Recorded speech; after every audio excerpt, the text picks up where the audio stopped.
தென்னாருடைய சிவனே போற்றி, எந்நாட்டவர்க்கும் இறைவா போற்றி.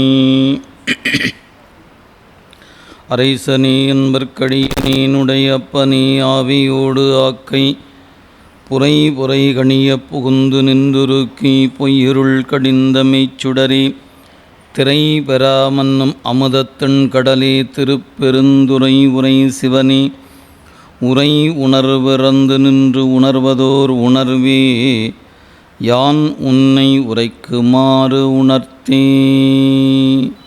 வேத நெறிதழை தொங்க மிகு சைவத்துறை விளங்க பூதப் பரம்பரை பொலிய புனிதவாய் மலர்ந்து அழுத சீதவளவயர் புகழி, திருஞான சம்பந்தர் பாதமலத்தலை கொண்டு திருத்தொண்டு பரவுவாம். திருநாவுக்கரசு வலதிரு தொண்டின் நெறிவாழ வருஞானத் தவமுனிவர் வாகீசர் வாய்மை திகழ் பெருநாமச்சீர் பரவலுருகின்றேன் பேருலகில், ஒரு நாவுக்கு உரை செய்ய உண்ணாமை உணராதேன்.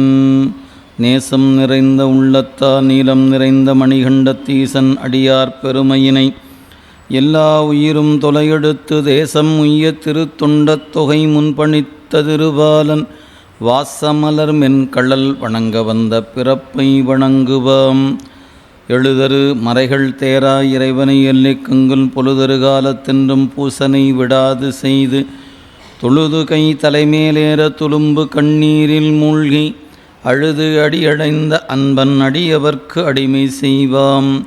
தூக்குசி திருத்தொண்டத் தொகை விரிவாக்கினால் சொல்ல வல்ல பிரான், எங்கள் பாக்கிய பயனாம் பதிக்குன்றைவாள் செக்கிழாரணி சென்னி இருத்துவாம். எல்லாம் வல்ல இறைவனுடைய திருவருட்கருணையும் குருவருளும் முன்னின்றருள் செய்ய கமல விநாயகர் சத்சங்கத்தின் சார்பாக தெய்வச் சேக்கிழார் பெருந்தகை அருளிய திருத்தொண்டர் புராணமாக ஞான நூலினை தொடர்ந்து சிந்திப்பதற்கும் வழிபாடு செய்வதற்கும் வாய்ப்பு கிடைக்கப்பெற்றிருக்கிறது. அவ்வகையிலே குருவருளையும் திருவருளையும் மனம் மொழி மெய்களாலே வணங்கி வருகின்றிருக்கிற அடியார் பெருமக்களுடைய திருவடிகளை பணிந்து இன்றைய சிந்தனையை சிந்திக்க முற்படுகின்றோம். நாம் கடந்த வகுப்பில் திருநாவுக்கரசு பெருமானுடைய அருள் வரலாற்றில் 161வது பாடல் வரை நாம் சிந்தித்து நிறைவு செய்திருக்கிறோம். அதனுடைய தொடர்ச்சியாக இன்று நாம் 162வது பாடலிலே இருந்து இன்றைய சிந்தனையை நாம் சிந்திக்க இருக்கின்றோம். நம்முடைய திருநாவுக்கரசு பெருந்தகை பல்வேறு திருத்தலங்களை பணிந்து தில்லை பெருமானை வணங்குவதற்காக வருகிறார். அப்படி வருகிற வழியில் இயற்கை அவரை எவ்வாறு வரவேற்றது அப்படிங்கிற முறையில் அவர் பல்வேறு வகையான நிலைகளை கடந்து தில்லை கூத்தப்பெருமானை காண வருகிற நிலையில் இயற்கையாகவே கிளிகளும் நாகனவாய் பறவைகளும் அவையெல்லாம் அவரை வருக வருக என்று வரவேற்கின்ற முகத்தானாக அவைகள் இன்சொல் சொல்லி அவரை வரவேற்றன அப்படிங்கிற காட்சியை நம்ம விரிவாக பார்த்தோம். அந்த வகையில் 162வது பாடலிருந்து இன்றைய சிந்தனையை சிந்திக்க முற்படுகின்றோம்.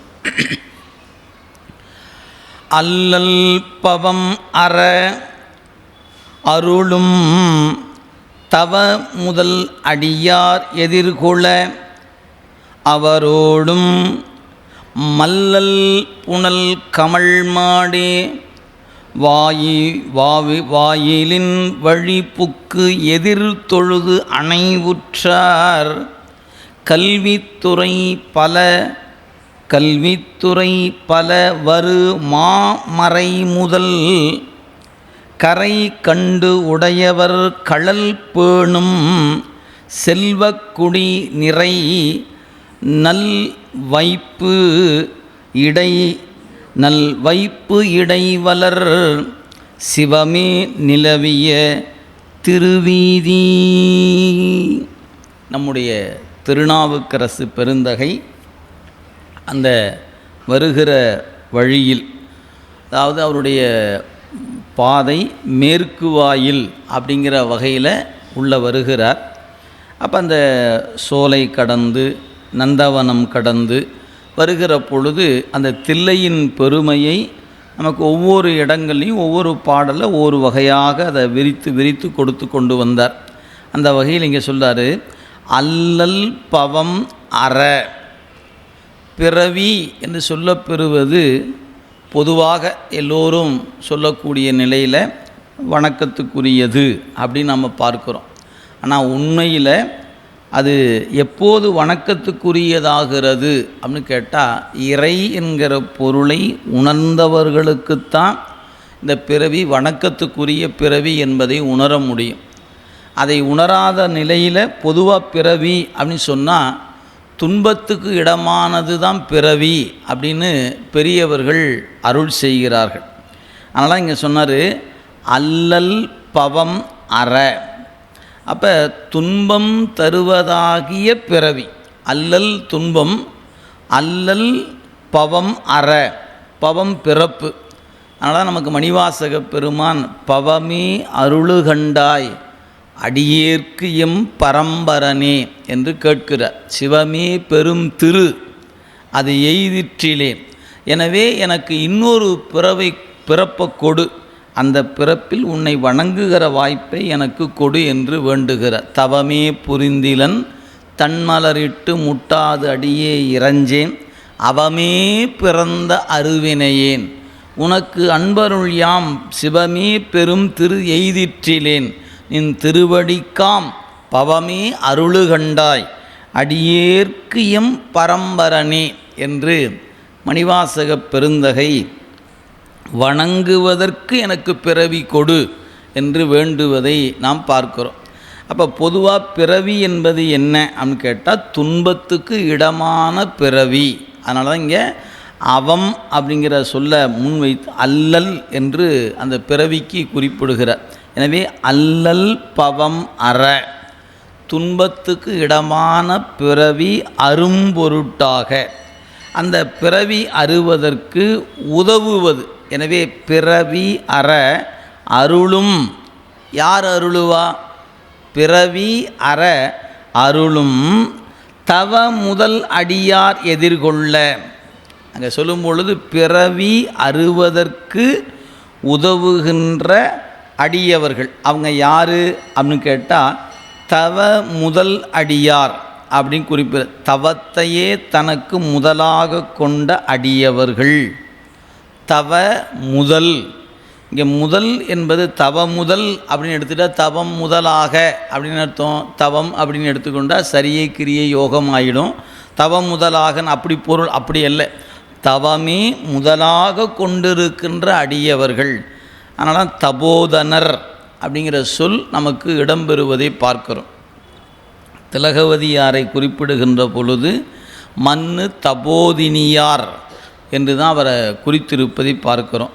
தவ முதல்வர் சம்பந்தர் தாமுணர்ந்தார் அந்நிலையில் என்று பின்னே படிக்க போகிறோம்.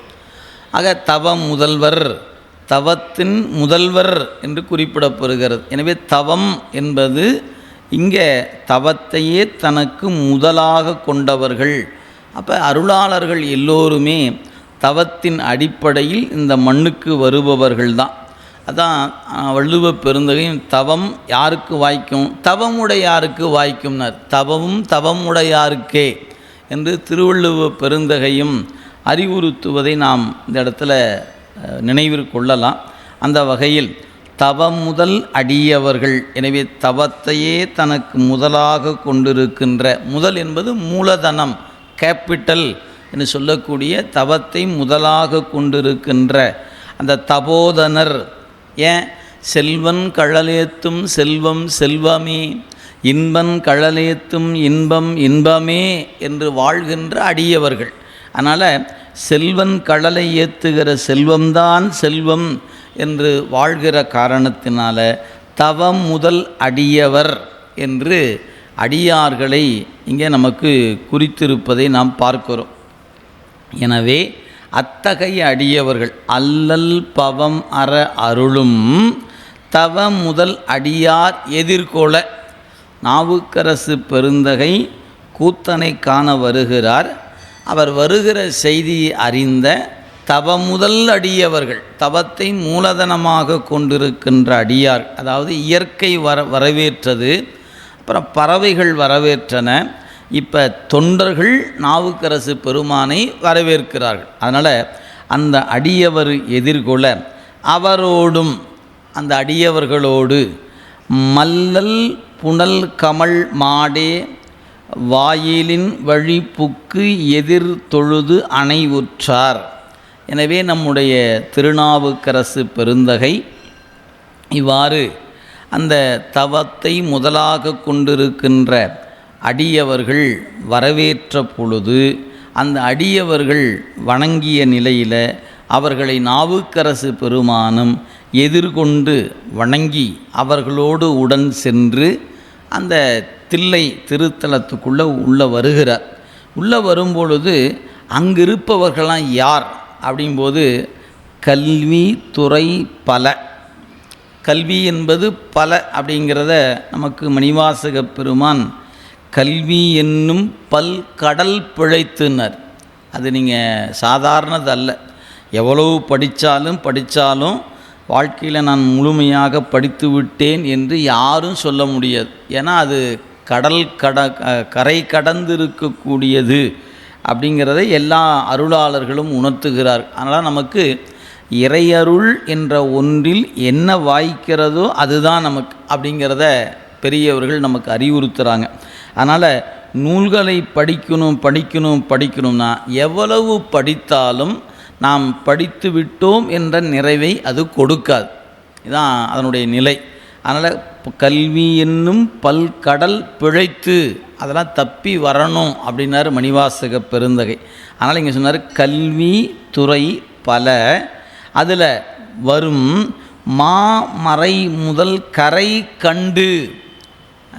அந்த நூல்களில் வேதம் முதலான நூல்கள் மாமறை என்று சொல்லக்கூடிய வேத நூல்களில் கரை கண்டவர்கள், நாம் சொல்லுவோம் அவர் கரைச்சி குடித்தவர் யாவர் அப்படின்னு சொல்லுவோம் சொல் வழக்கில். அப்படி அவங்க அந்த நூல்களை திறம்பட கற்றவர்கள், அதில் தெளிந்த ஞானம் பெற்றிருக்கிறார்கள். அப்படிங்கிற வண்ணமாக கல்வித்துறை பல வரு மாமறை முதல் கரை கண்டு. சரி, கல்வியின் பயன் என்ன அப்படின்னு கேட்டால் செல்வன் கழல் ஏற்றுதல் தான் கல்வியின் பயன். அதனால் சொன்னார் உடையவர் கழல் பேணும் செல்வக்குடி.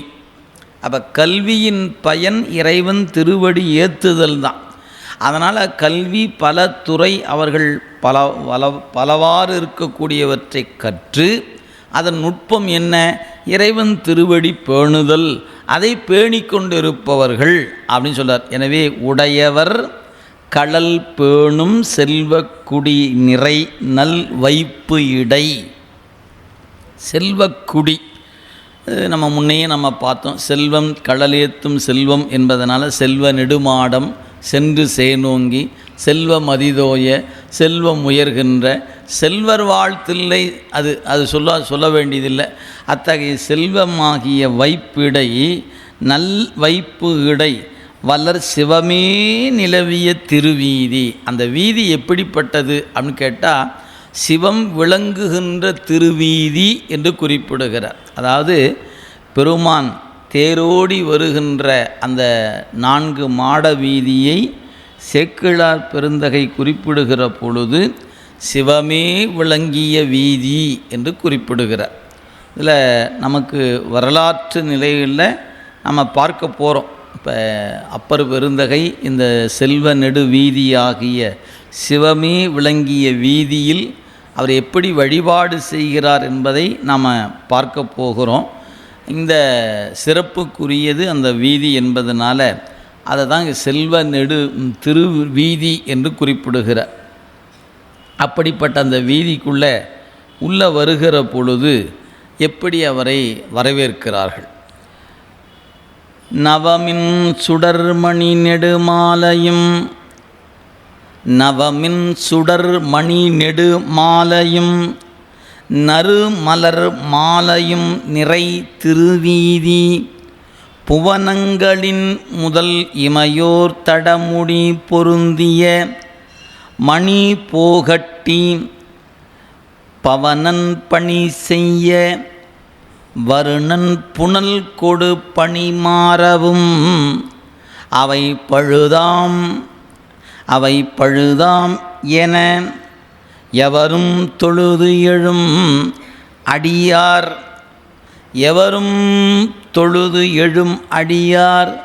திரு அலகு இடுவார் குளிர் புனல் விடுவார்கள். இந்த சிவமே விளங்கிய அந்த திருவீதி அப்படிங்கிறது எப்படி இருக்கிறது? புவனங்களில் எப்படிப்பட்ட வகையில், அதாவது இந்த அந்தந்த உலகம் என்று சொல்லக்கூடிய உலகங்களில் இருக்கக்கூடிய தலைவர்கள், ஏன்னா உலகம் என்று வரும்பொழுது மேலே கீழே என்று பிரிக்கப்படும். ஒவ்வொரு புவனங்கள், அந்த புவனத்துக்கெல்லாம் ஒவ்வொரு தலைவர்கள் இருப்பாங்க. உலகம் என்றால் அந்த உலகத்துக்கு ஒரு தலைவர் இருப்பார். இப்படி அங்கங்கே அவரவர் நிலைகளில் இருக்கக்கூடிய தலைவர்கள் கூத்தப்பெருமானை காண தில்லைக்கு தான் வந்தாகணும். அதனால் புவனங்களில் முதல் இமையோர் தடமுடி பொருந்து உந்திய மணி போகட்டி அப்படின்னார். ஆக அந்த வீதிகள் எப்படி இருக்கிறது அப்படின்னு சொல்லும் பொழுது அந்த குறிப்பு சொல்லுகிறார். அவரவர் உலகத்தில் இருக்கக்கூடிய தேவர்கள், தத்தம் புவனங்கள் இருக்கக்கூடிய தேவர்கள் தங்களுடைய தலையில் இருக்கக்கூடிய மணி மகுடங்கள், அந்த மகுடங்கள்லாம் ஒன்றோடு ஒன்று மோதுவதனால அப்படியே ஆங்காங்கு மணிகள் சிதறி கிடக்கிறதா. எனவே அந்த மணிகள் சிதறி கிடப்பாக இருக்கக்கூடிய நவமணி ஒளி வீசுகின்ற வீதிங்கிறார். எனவே நவமின் சுடர்மணி நெடு மாலையும், அதோடு மட்டும் இல்லை, அவங்கவுங்க அணிந்திருக்கிற நறுமணமிக்க மலர் மாலையும், அதனால் நறுமலர் மாலைகளும் மனம் வீசுகின்ற மலர் மாலைகளும் நிறைந்த அந்த திருவீதியில் அங்கே பார்க்கும் பொழுது அப்படியே காணப்பெறுகிற காட்சி என்ன அப்படின்னார்.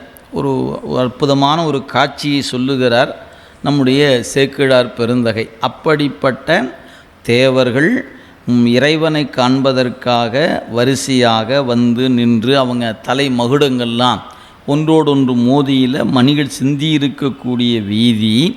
அந்த வீதியில் ஒரு காட்சி இருக்கிறது. என்ன அப்படின்னு கேட்டால், காற்று கடவுள் என்று சொல்லக்கூடியவன் அப்படியே அந்த திருவீதியை அப்படியே சுத்தம் செய்தானான்.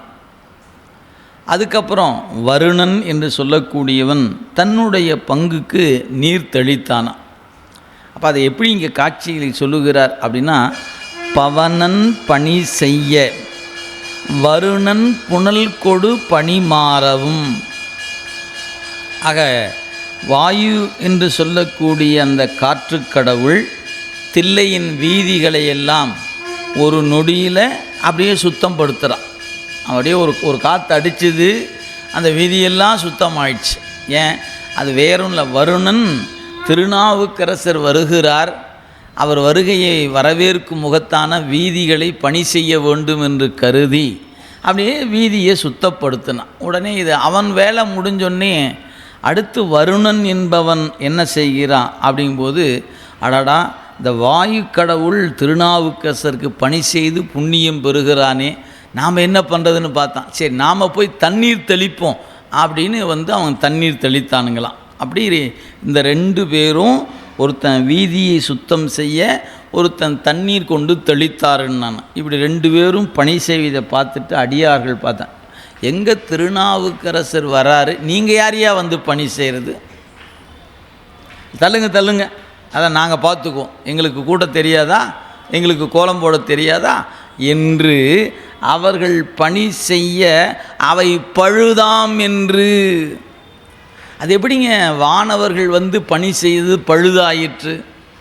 பயன் கருதி செய்பவர்கள் வானவர்கள் என்பதனால் பழுதாயிற்று. தொண்டர்கள் யார்? பயன் கருதாது பணி செய்பவர்கள். எனவே பயன் கருதாது எங்கள் திருநாவுக்கரசருக்கு பணி செய்யணும், நீங்களாம் பயன் கருதி செய்கிறார்கள், தள்ளி நில்லுங்க அந்த பக்கம், எங்கள் அப்பர் சுவாமிக்கு எங்களுக்கு பணி செய்ய தெரியாதா என்ன என்று தொண்டர்கள் வந்து முந்திக் கொண்டு பணி செய்தார்கள் என்று இந்த பாட்டில் நமக்கு பதிவு செய்கிறார். அது அப்படியே அந்த வரியை பார்த்துக்கொள்ளுங்க. பவனன் பணி செய்ய வருணன் புனல் கொண்டு பணிமாறவும் அவை பழுதாம் என்று கொண்டு யார் பணி செய் எவரும் தொழும் அடியார்கள். இந்த அடியார்கள் என்பவங்க யார்? ஏனையோர்களால் வணங்கப்படுபவர்கள். எனவே எவரும் தொழுதலும் அடியார் திரு அழகு பணிமாற. ஆக திரு அழகு அவங்க ஏற்கனவே அது சுத்தமாக இருந்தாலும் நாங்கள் தான் கூட்டுவோம் அப்படின்னு அழகு பணி செய்ய அதுக்கப்புறம் தண்ணீர் தெளித்து விட்டாங்களாம். இந்த காட்சியை இங்கே நமக்கு காட்டுகிறார். அப்போ தேவர்களுடைய அந்த வழிபாடு பயன் கருதி செய்கின்ற பணி என்பதை நமக்கு ஒருவாறு இந்த இடத்துல குறிப்பிடுவதை பார்க்கிறோம். நம்மின் அல்லது எடுக்க ஓட்டோம். திருவாசகம் எல்லாம் பூ பறிக்க வரும்பொழுது தேவர்கள்லாம் பின்னாடி போங்க, முதல்ல அடியார்கள் பறிக்கிட்டுங்களா. நம்மின் அல்லது எடுக்க ஓட்டோம் என்று திருவாசகம் பதிவு செய்வதை நீங்கள் பார்க்கலாம். விண்ணோர்கள் ஏத்த கூசு மலர்பாதம் தந்தருளும் தேசன். விண்ணோர்கள் ஏத்த கூசும் மலர்பாதம். அவங்கெல்லாம் காலை தொட்டால் சாமிக்கு கூசுமா. காலை தொட்டால் இவங்கெல்லாம் எதை வேண்டிட்டு நிற்கிறானே தெரியலையே இவெல்லாம் அப்படின்னு. அப்படி தேவர்களுடைய வழிபாடு பயன் கருதுகின்ற வழிபாடு என்பதையும், அடியவர்களுடைய வழிபாடு பயன் கருதாத வழிபாடு என்பதை இங்கே நமக்கு எடுத்து காட்டுகிற. எவரும் தொழுதேத்தும் அடியார்.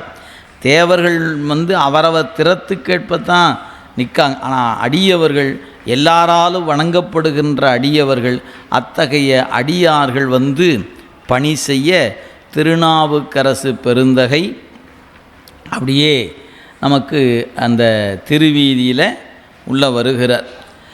மேலம்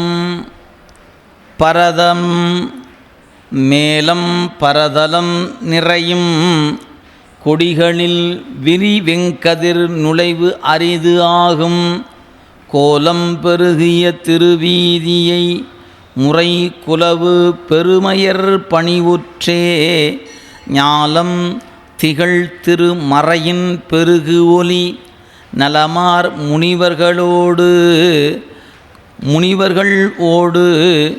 முனிவர்கள் துதியோடும் ஓலம் பெருகிய நிலை ஏழ்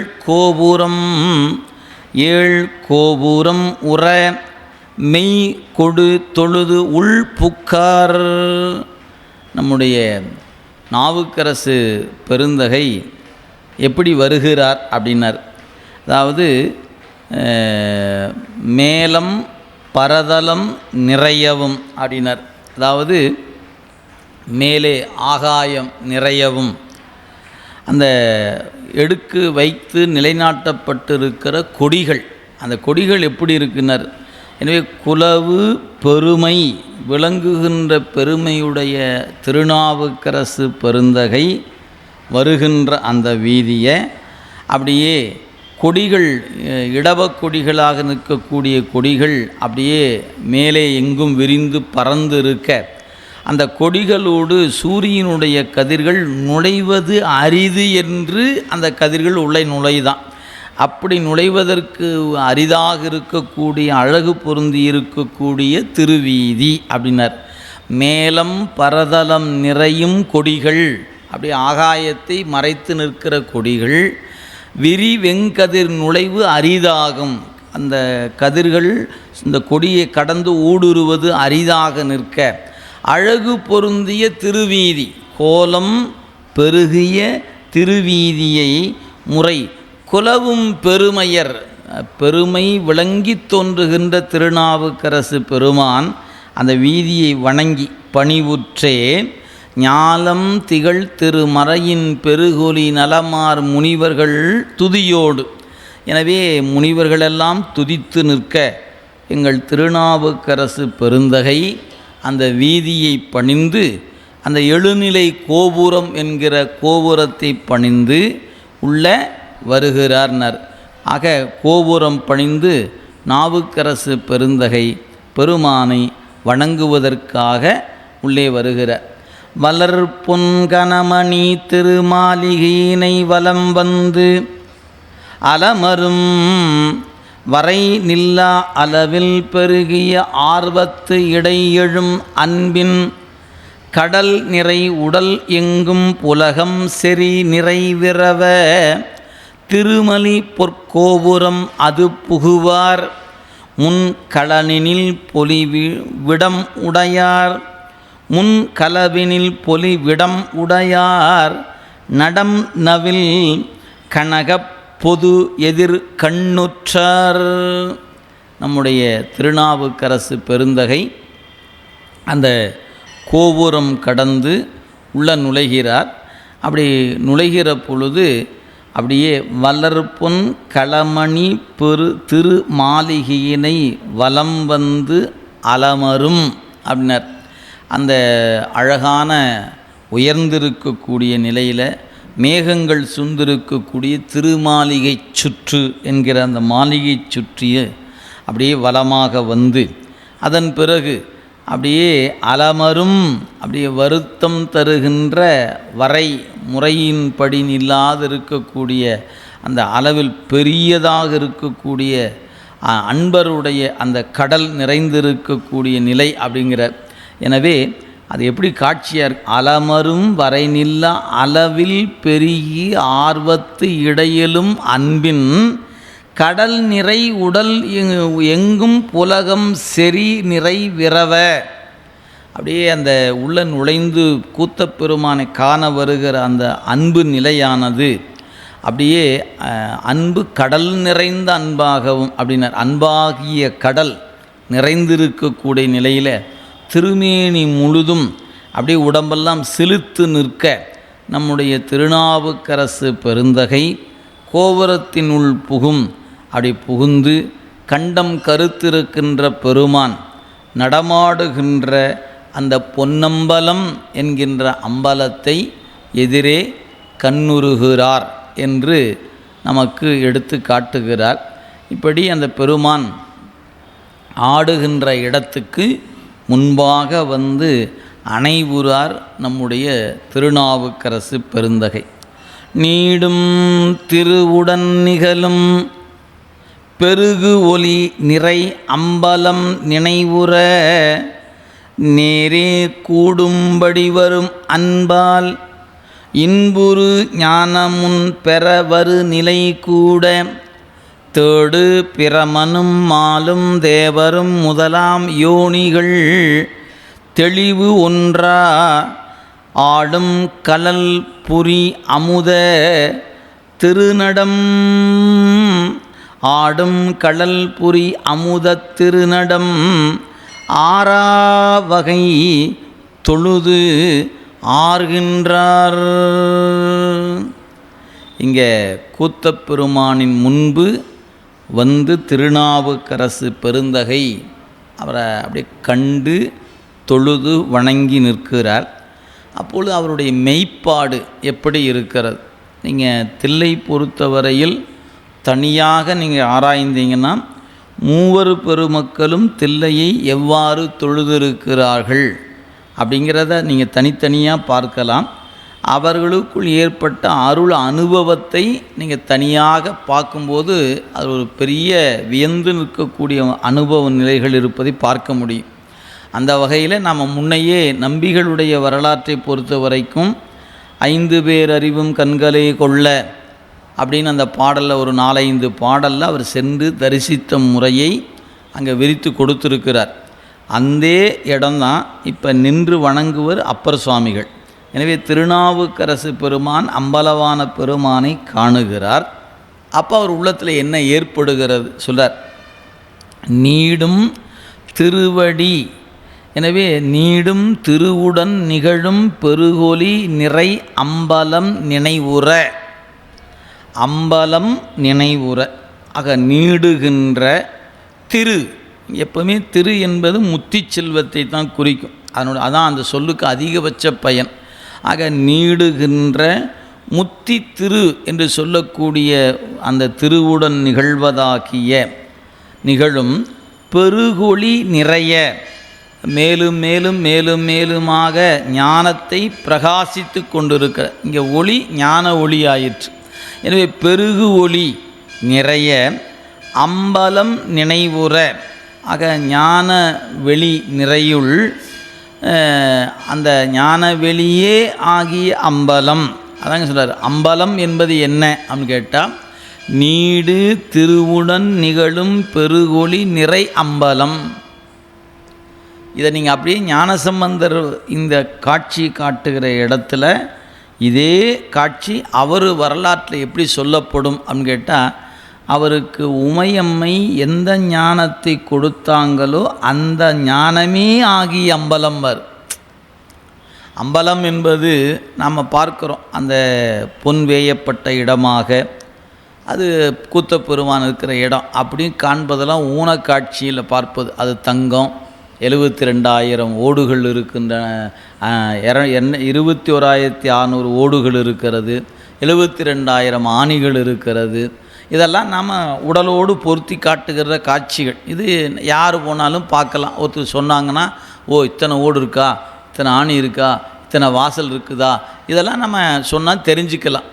இப்படி இது பொதுவாக ஊனக்கண்ணினால் காணப்படுகிற காட்சி. ஆனால் இதை கடந்து ஞானத்தினால் காணப்படுகிற காட்சி மூவர் முதலிகள் இடத்துல இருக்கிறது. அவங்க சென்று காணும்போது அவங்களுக்கு எதுன சிவஞானமே ஆகிய அம்பலம். அம்பலம் என்ன அர்த்தம்? வெளி என்று பொருள். வெளி, ஸ்பேஸ் என்று ஆங்கிலத்தில் நம்ம சொல்கிறோம் அதை. அப்போ அந்த பெருமான் யார்? வெளியே ஆடுகிறான். அந்த வெளி எப்படிப்பட்ட வெளியாக இருக்கிறது? மாயை கடந்த வெளியில் ஆடுகிறான். இப்போ மாயை என்பது நமக்கு அசுத்த மாயைக்கு கீழே இருக்கக்கூடிய பிரகிருதி மாயை, அசுத்த மாயை, சுத்த மாயை, மூணாக பிரிக்கணும். அப்போ ஒவ்வொரு மாயை கடந்து, பிரகிருதி மாயை கடந்து, அசுத்த மாயை கடந்து, சுத்த மாயை கடந்து, அந்த அதனை கடந்த இடத்துல ஆடுகின்ற பெருமான். அதான் வெளியில் வெளியில் வெளியன் வெளியில் என்று நெஞ்சுவிடு தூது என்கிற நூலில் உமாபதி சிவனார் குறித்திருப்பதை விரிவு ஆங்கு காண்க. ஏன்னா அங்கே வெளி என்பதற்கு ஆகாயம் என்பது பொருள்.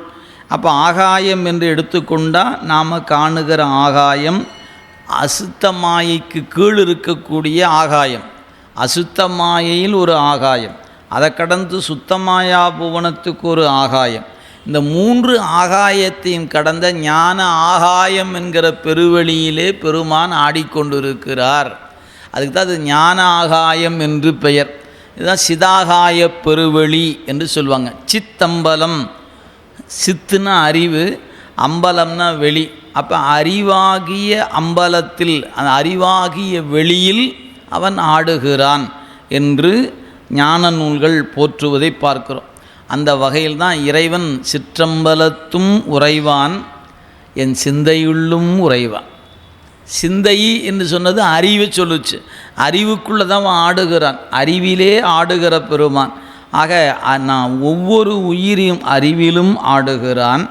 அதே சமயத்தில் இந்த மாயாபுவனங்களை கடந்த வெளியே ஆடுகிறான். அந்த வெளி என்பது பராகாய வெளி என்று பெயர். அந்த பராக ஆகாய வெளியே ஆடுகின்ற பெருமான். அதான் சிற்பர வியோமமாகும் திருச்சிற்றம்பலத்துள் நின்று பொற்புடன் நடம் செய்கின்ற புங்கழல் போற்றி போற்றி என்பது சிற்பர வியோமம் என்பது ஞான ஆகாயம் என்று பொருள். அது நம்ம அறிவை கடந்த ஒரு வெளி. அது அறிவில் காணக்கூடிய வெளி அல்லது அறிவை கடந்த வெளியாக இருக்குது. அதை காணணும்னா அவன் அருளாலே தான் காண முடியும். அப்படி காண்பவர், அந்த அருளோடு கூடியவர்கள் கண்டிருக்கிறார்கள் அப்படிங்கிறதான் செய்தி. அதனால் நீடும் திருவுடன் நிகழும் பெருகொளி நிறை அம்பலம் நினைவுற, அப்படியே அந்த மனத்தில் அந்த காட்சி பொருந்தி நிற்க நேரே கூடும்படி. இப்போ அவங்களுக்கு ஞான காட்சி, அந்த ஞானமாகிய அம்பலம் அவங்களுடைய உள்ளத்தின் கண்ணே தோன்றி நிற்க அது இப்போது எதிரே தோன்றி நிற்கிறது. ஏன்? அவருக்கு உள்ளும் புறமும் ஒரே காட்சி. அவங்களுக்கு, நமக்கு உள் நிகழ்கிற காட்சி வேறு, புறத்தே நிற்கிற காட்சி நமக்கு வேறு. அவங்களுக்கு அப்படி இல்லை, உள்ளும் புறம் ஒரு காட்சியர் என்று அவங்களுக்கு அந்த நிலை அவங்களுக்கு வாய்த்திருப்பதனால அந்த வகையில் அந்த மனத்தில் பொருந்தியவாறு நேரே எங்கே உள்ளத்தில் பார்த்தது இப்போ கண் எதிரே தெரிகிறது. ஆக உள்ளத்தில் எந்த அம்பலத்தை பார்த்தாரோ, எந்த ஞான ஆகாயத்தை உள்ளே தரிசித்தாரோ அந்த அம்பலத்தையும் அம்பலத்தில் ஆடுகிற பெருமானையும் இப்போ நேரே பார்க்கிறார். அதனால் நேரே கண்ணுக்கு எது கூடும்படியாக கண்டு அன்பால் சொல்கிறார். அவ்வாறு கண்ட நிலையில் அன்பால் இன்புறு குணமும் பெறவரும் நிலை கூட ஒரு அனுபவம் நிகழ்கிறது. எதனால்? அன்பு காரணமாக. அன்பினால்தான் இன்பம் நிகழும், அன்பு இல்லாமல் இன்பம் நிகழாது. ஆனால் அன்பினால் இன்பம் பொருந்தும்னர் சொல்லாதான் போட்டார். எனவே அன்பால் இன்புறு குணம், அன்பால் தான் இன்பம். அதனால தான் நமக்கு இறைவனை அன்பும் சிவமும் இரண்டு என்பர் அறிவிலார்னர். அன்பு இருந்தால் தான் சிவத்தை அனுபவிக்க முடியும். அன்பு இருக்கும் இடத்துல தான் இன்பம் இருக்குமே ஒழிய அன்பில்லாத இடத்துல இன்பத்துக்கு வழி இல்லை. அதனால் அன்பால் இன்புறு குணமும் பெறவரும் நிலை கூட அந்த அனுபவ நிலை உள்ளே இதுகாரும் தரிசித்த அந்த ஞான பெருவெளியில் ஆடுகிற கூத்தனை இப்பொழுது நேரே காணுகிற பேறு பெற்ற நிலையில், எனவே அப்படி கூடுகின்ற நிலையில் அந்த பெருமானை கண்டு என்ன செய்தாராம்? தேடும் பிரமனும் மாலும் தேவரும் முதலாம் யோனிகள் இத்தனை பேரும் தேடுகிறாங்க. திருமால், பிரமன், இந்திரன், தேவர்கள் இவங்கெல்லாம் அத்தனை ஏனைய பிறவியில் வருகிற உயிர்களெல்லாம் தெளிய முடியாத அந்த ஆடுகின்ற பெருமானின் திருவடியை கண்டு அது எப்படி பார்க்குறாரு? ஒரு அருமையான முரண் காட்டுகிறார். இது முரண்தொடைன்னு சொல்லுவாங்க. இரவும் பகலும், இரவுக்கும் நேர் எதிரானது பகல், எனவே முரண்தொடைம்பாங்க. அது மாதிரி இங்கே ஆடும் கடல் புரிய அமுத திருநடம், ஆடுகின்ற கடல் புரி அமுதம் அப்படின்னர். அந்த பெருமானுடைய திருநடத்தை அவர் என்ன பண்ணுறாரு? அங்கே தான் சொல்கிறது, ஆறாவகை தொழுது ஆறுகிறார். ஆறாவகை அப்படின்னு ஆறுதல் அப்படின்னா நிறைதல்னு பேர். ஆக ஆறாவகை நிரம்பாத வகையில் நிரம்புகிறார். அதை முரண் சொல் தொடராக அதை அமைத்திருக்கிறார். இப்போ ஆறாவகை ஆறுகிறார் அப்படின்னு என்ன அர்த்தம்? அமைதி பெறாத வகையில் அந்த பெருமான தொழுது அப்படியே பருகிட்டு. அப்படின்னா என்ன பொருள்? அந்த கூத்தனை பார்க்கும்போது பார்த்துட்டேன், போதும், இவருக்காகத்தான் பார்க்க இவ்வளோ தூரம் வந்தேன், பார்த்துட்டேன், பெருமானே வரட்டுமா அப்படின்னு கும்பிட்டு போக தோணலை. பார்த்தார் பார்த்தார் பார்த்துக்கிட்டே இருக்கிறார். ஏன்? ஆறாவகை ஆறுகிறார். இன்னும் இன்னும் இன்னும் இன்னும் சாமி அவன் ஐயோ சாமி விட்டுட்டு போக முடியல, பார்த்துக்கிட்டே இருக்கிறது அப்படின்னு அர்த்தம். அறிவால் அந்த கூத்தனை கண்டு அனுபவித்து கொண்டே இருக்கிறார். அதான் ஆறாவகை ஆறுகின்றார். இன்னும் இன்னும் இன்னும் என்பது ஆறாவகை. ஆறுகிறார் அப்படின்னு அர்த்தம். அந்த பெருமானின் அமுதத்தை பருகி கொண்டிருக்கிறார். அப்போ இறைவனை கண்களால் கண்டு தொழுது பருகுகிறார் திருநாவுக்கரசு பெருந்தகை. அப்போ ஆறாவகை ஆறுகிறார் இந்த சொல் தான் ரொம்ப அருமையான சொல். அப்போ பெருமானை அவன் அருள் கொண்டு காணணும்.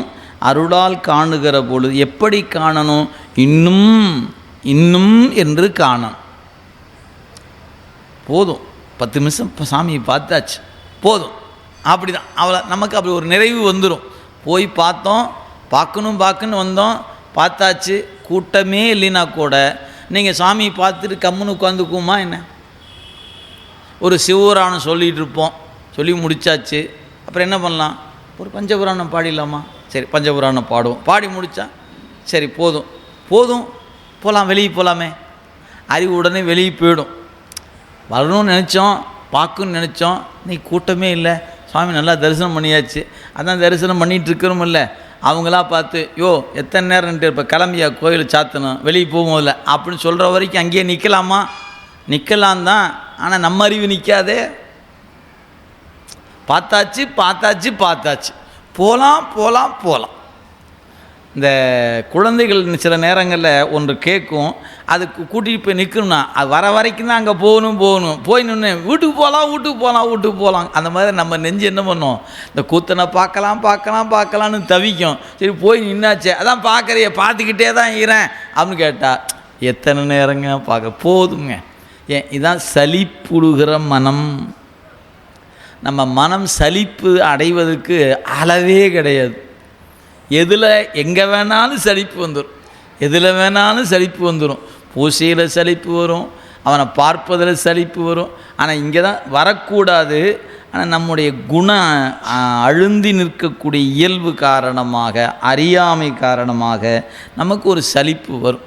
போதும் ஏன் இந்த சாமியை இல்லைன்னா நம்ம பக்கத்தில் போதுவா வேரோடு பிடுங்கிட்டு போயிடாத, அடுத்தாலும் கொஞ்சம் பார்க்கட்டு வா அப்படின்னு நம்ம கூட்டிகிட்டு போகிறா, நம்மளை எடுத்துகிட்டு போயிடுவான். நாம் பார்க்கணுன்னு தோணுனா கூட வாயா போகலாம், டிஃபன் கடை வேறு சாத்திடுவான், போனால் தான் டிஃபனை சாப்பிட முடியும். நீ என்னடான கடைசி சோறு கூட கொடுக்க மாட்டியாருக்கு கூட வந்தால் வம்பா போச்சே அப்படி சேர வழியே இல்லாமல் சரி திருச்சிற்றம்பலம் பெருமானே அப்படின்ட்டு வருவோம்.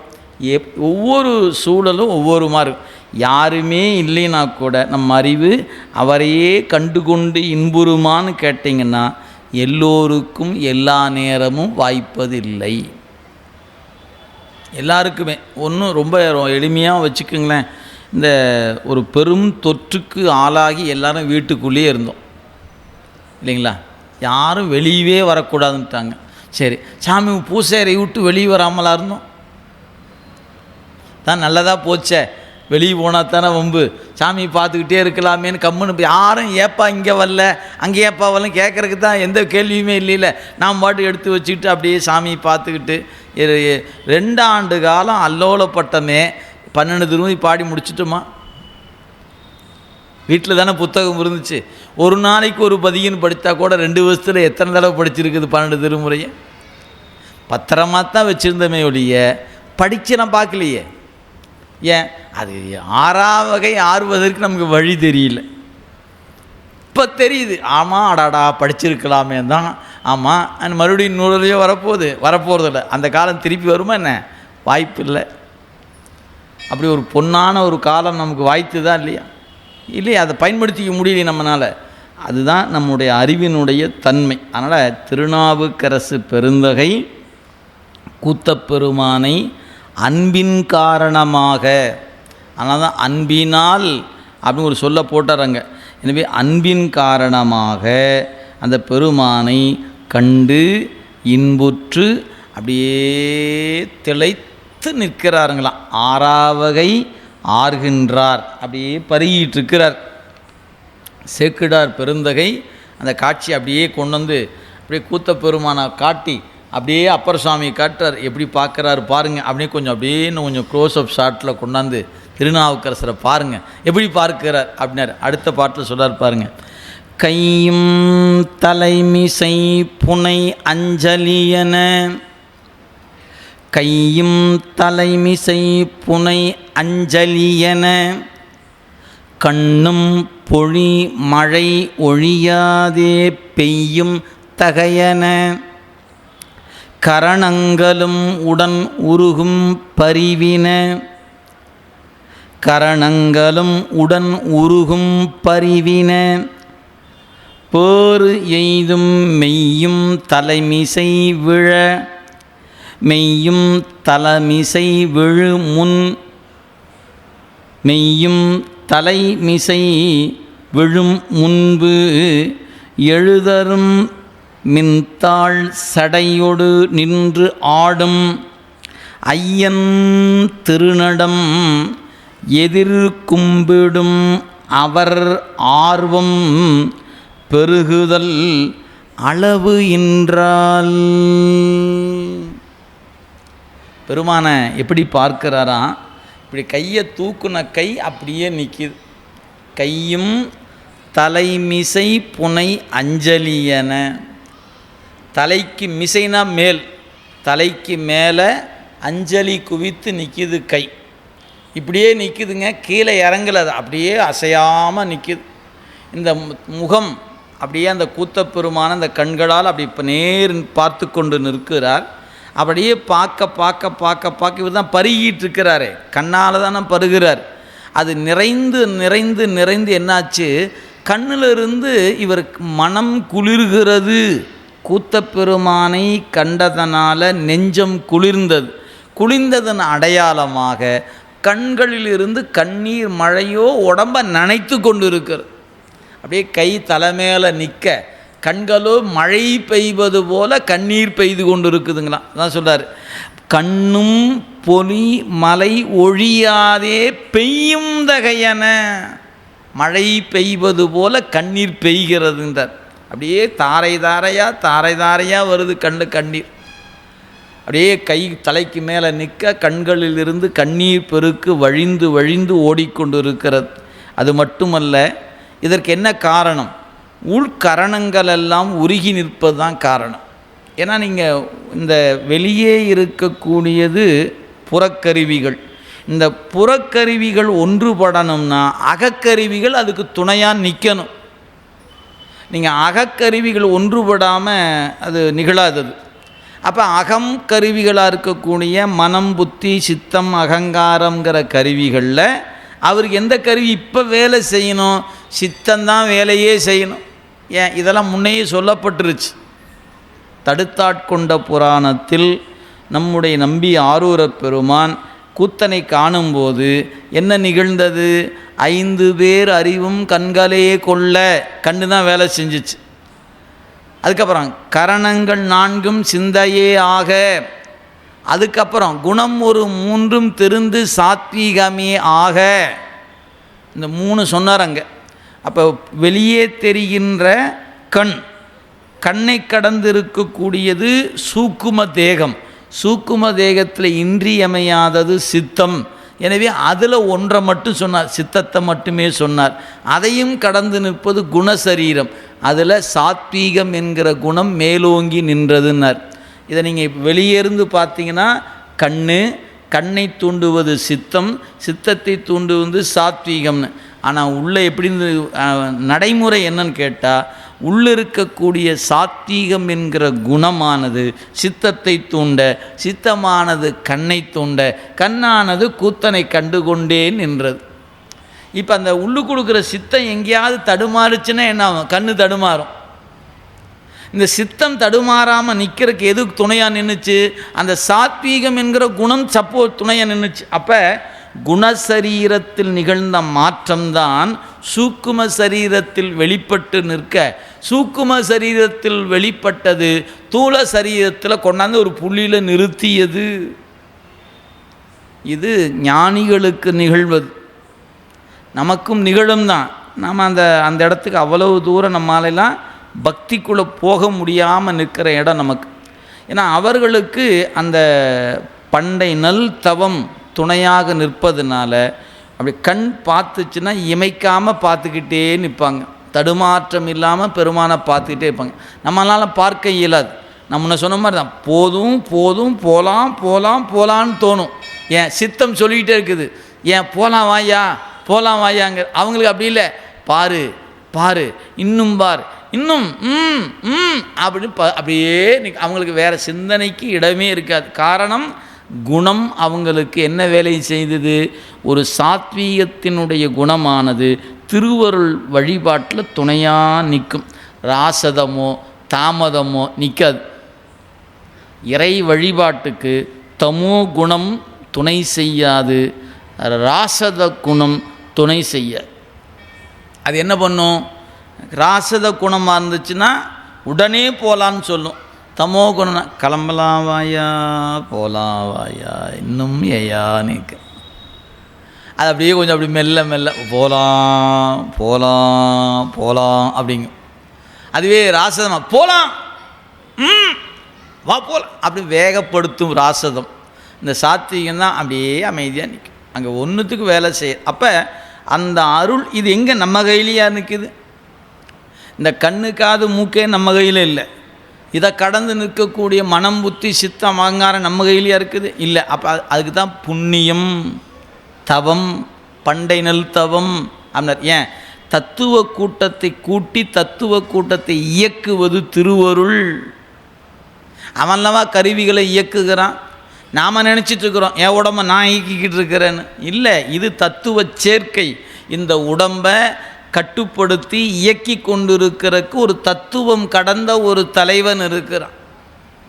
அவனுடைய கட்டுப்பாட்டில் இது இயங்கி கொண்டிருக்கிறது. அவ்வளோதானே ஒழிய நாம் உரிமை நம்ம பேரில் வச்சுக்கிட்டோம். இது நான் தான், நான் நினச்சா எந்திரிப்பேன், நான் நினச்சா தூங்குறேன், நான் நினச்சா என் உடம்பை என்ன வேணாலும் செஞ்சுக்க வர முடியும்.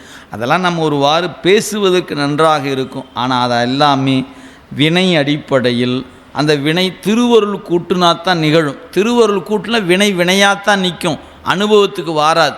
எனவே இறைவனே வினையை கூட்டி வினை வழியாக தத்துவ கூட்டத்தை கூட்டி நம்மை இயக்கி கொண்டிருக்கிறான் என்பதனால் இது அருளாளர்களுக்கு ஏற்படுகிற அருள் அனுபவம் அப்படின்னார். அதனால் கை தலைக்கு மேலே நின்றது, கண்களோ அப்படியே அமுதத்தை பருகி கொண்டிருந்து கண்களிலிருந்து மழை பொழிந்து கொண்டிருந்தது, கரணங்களும் என்னாச்சு அப்படியே உருகும் பரிவின அப்படின்னாரு அந்த கரணம். அப்போ இப்படி நீங்கள் வச்சுக்கணும், கரணங்கள் உருகுகின்ற காரணத்தினால கண்களிலிருந்து கண்ணீர் மழை பெய்தது, கையோ தலைக்கு மேலே குவித்து நிற்கிறது. அப்படி நிற்கக்கூடிய நிலையில் இங்கே சொன்னார், அவ்வாறு நிற்கின்ற பொழுது சொன்னார், பேறு பெறும் திருமேனி என்னாச்சு நிலத்தின் மேல் விழும் முன்னரே எழுகின்றதாகும்னார். அப்படியே பேறு எய்தும் பெய்யும் தரைமிசை விழும் முன்பு, அப்படியே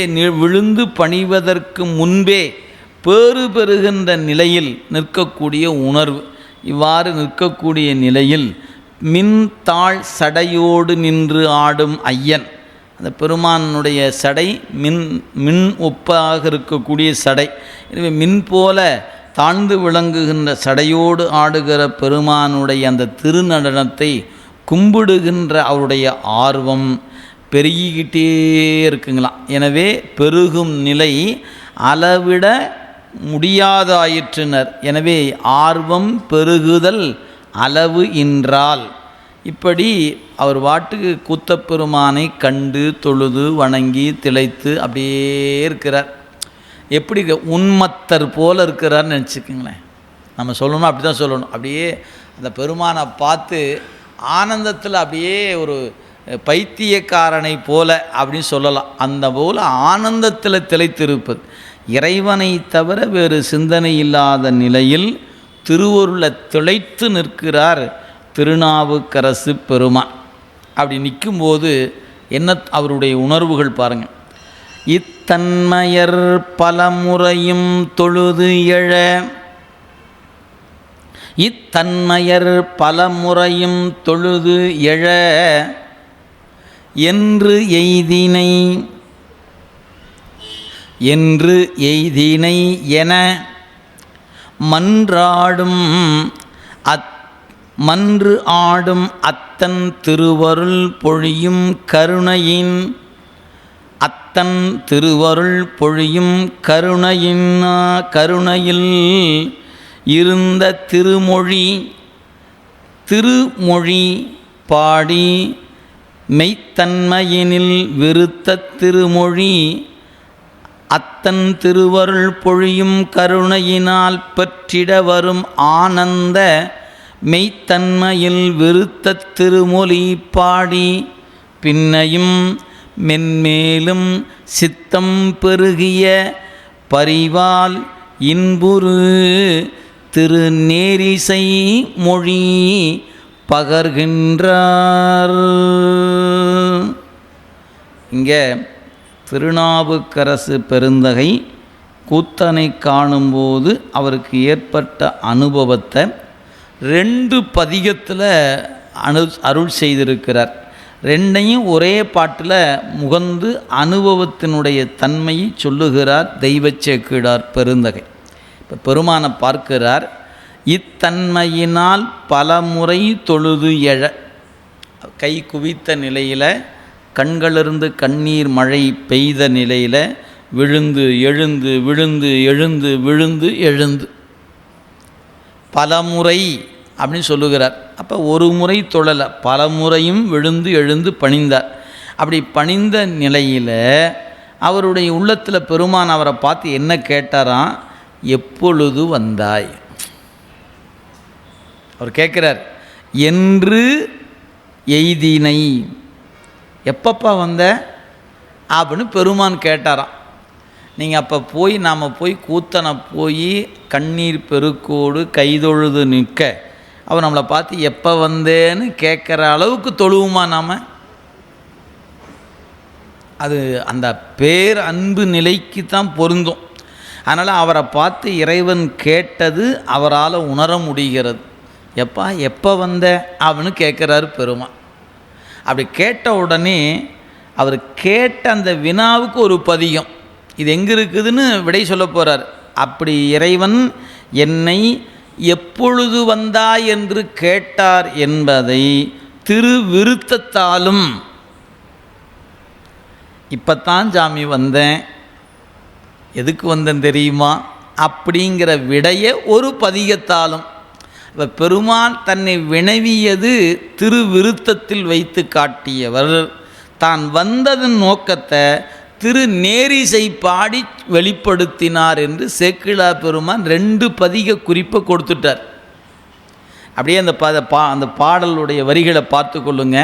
அத்தன் திருவருள் பொழியும் கருணையினால் அருள் பெற்றிட வரும் ஆனந்த மெய்த்தன்மையனில் விருத்த திருமொழி பாடி, அது திருவிருத்தம் என்று பெயர், விருத்த திருமொழி பாடி பின்னையும் அதோடு நிற்கல, அந்த விருத்தம் பாடியதோடு அமைதி பெறாமல் பின்னையும் மென்மேலும் சித்தம் பெரிய பரிவால் அறிவில் ஏற்பட்ட அன்பு நிலை காரணமாக என்ன செய்ததா, இன்புறுகின்ற திருநேரிசை அப்படிங்கிற முறையில் ஒரு அற்புதமான திருப்பதிகத்தை அங்கு பெருமானிடத்தில் விண்ணப்பிக்கின்றார் என்று இந்த செய்தியை நமக்கு எடுத்து காட்டுகிறார். அப்போ அந்த விருத்தம் என்று சொல்லப்பட்டது என்ன அப்படின்பதான் ரொம்ப அருமையான திருப்பதிகம். திருநாவுக்கரசு பெருமான் விண்ணப்பிக்கிறார் பெருமான்கிட்ட, ஒன்றியிருந்து நினைமின்கள் உந்தமக்கு ஊனமில்லை, கன்றிய காலனை காலால் கடிந்தான் அடியவர்க்கா, சென்று தொழுமின் தில்லையில் சிற்றம்பலத்து நட்டம் என்று வந்தாய் எனும் எம்பெருமான் தன் திருக்குறிப்பே. பாட்டில் சொல்றார், நான் போய் கூத்தப்பெருமானை வணங்கினேன், அந்த வணங்கிய பொழுது அந்த பெருமான் என்னிடத்தில் என்ன கேட்டார் அப்படின்னு கேட்டால், என்று வந்தாய் எனும் எம்பெருமான் தன் திருக்குறிப்பு. அப்போ அவரை கேட்ட நிலை, அப்போ எப்படி நம்ம வணங்கணும், ஒன்றியிருந்து நினைமின்கள். அப்படியே இந்த முன்ன சொன்ன மாதிரி தான், கை கண் கரணம் அதுக்குள்ளே இருக்கிற குணசரீரம் இவையெல்லாம் ஒரு நேர்கோட்டில் நின்று தரிசிக்கிற பொழுது இறை பேசுகிற மொழி நம்மாலும் உணர முடியும். நம்ம கவனச்சிதறில் நின்று வணங்குவதனால இறை சொல்லுகிற குறிப்புகள் நம்ம அறிவு ஏற்க முடியாமல் தடுமாறுகிறோம். அதனால் அந்த பதிகத்தில் அந்த குறிப்பை நமக்கு அருளி செய்திருப்பதை நாம் பார்க்கிறோம். அதனால் நாவுக்கரசு பெருந்தகை இந்த பதிகத்தில் அவர் எடுத்துக்காட்டிய அந்த குறிப்பு ஒன்றியிருந்து நினைமின்கள் என்று சொல்லப்பெறுகிற அருமையான குறிப்பாக நம்ம பார்க்கிறோம். இந்த பதிகத்தில் தாங்க பல பாடல்கள் ரொம்ப ஆழமான கருத்தை கொண்டிருக்கக்கூடிய பாடலாக இருப்பது. இதில் தான் குனித்த புருவமும் கொவ்வை செவ்வாயிற் குமிழ் சிரிப்பும் பனித்த சடையும் பவளம்போல் மேனியில் பால் வெந்நீரும் இனித்தமுடைய எடுத்த பொற்பாதம் காணப்பெற்றால் மனித்த பிறவியும் வேண்டுவதே இந்த மாநிலத்தே என்று சொல்லக்கூடிய குறிப்பு இந்த திருப்பதிகத்தில் தான் அமையப்பெற்றிருக்கிறது அப்படிங்கிறத நம்ம பார்க்க முடியும். எனவே பெருமானை பார்க்கும் பொழுது உன் கூத்துக்கான நான் வந்திருக்கிறேன் என்கின்ற குறிப்பை இந்த பதிகத்தில் நீங்கள் பார்க்கலாம். அதனால் அந்த பெருமானுடைய மனித்த பிறவியும் வேண்டுவதே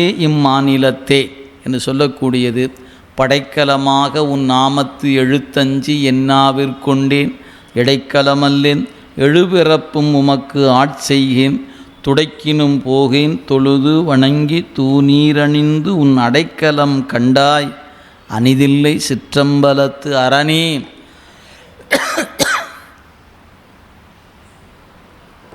இப்படி இந்த பதிகம் முழுக்க நல்ல நல்ல பாடல்கள் அமையப்பெற்றிருக்கின்றன.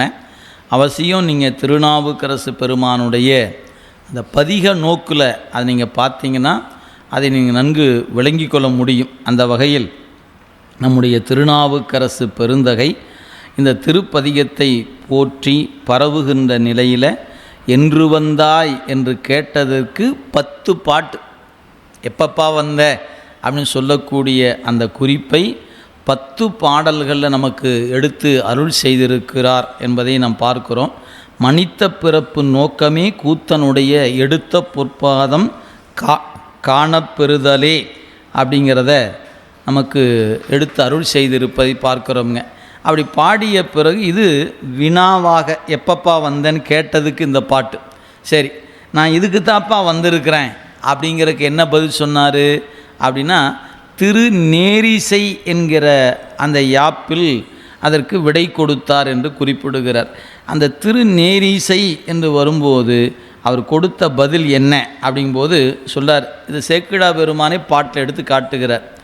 பத்தனாய் பாடமாட்டேன் என்று முன் எடுத்து பண்ணால் அத்தா உன் ஆடல் காண்பான் அடியனேன் வந்தவாறு என்று இத்திறம் போற்றி நின்றே இந்தமிழ் மாலை பாடி கைத்திருத்தொண்டு செய்யும் காதலில் பணிந்து போந்தார்.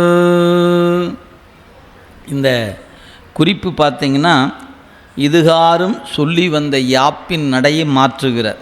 இதுவரைக்கும் சொன்ன யாப்பு வேறு, இனி அந்த யாப்பு நடையை மாற்றி இங்கே பத்தனாய் பாடமாட்டேன் என்று முன் எடுத்து பண்ணால், அப்போ பெருமானே நான் உன்னை பத்தியினால் பாடுபவன் அல்ல அப்படின்னு எடுத்து சொல்லி பன்முறையில் அத்தா உன் ஆடல் காண்பான் அடியனேன் வந்தவார். அவர் கேட்ட கேள்வி நீங்கள் நல்லா சிந்திச்சு பாருங்கள். எப்பொழுது வந்தாய் என்று கேட்டார். சாமி இன்னைக்கு தான் வந்தேன்னு சொல்லணும். கேள்வியோ எப்பொழுது வந்தாய், பதில் என்ன சொல்லியிருக்காரு தெரியுங்களா? உன் கூத்த காண நான் வந்தேன்.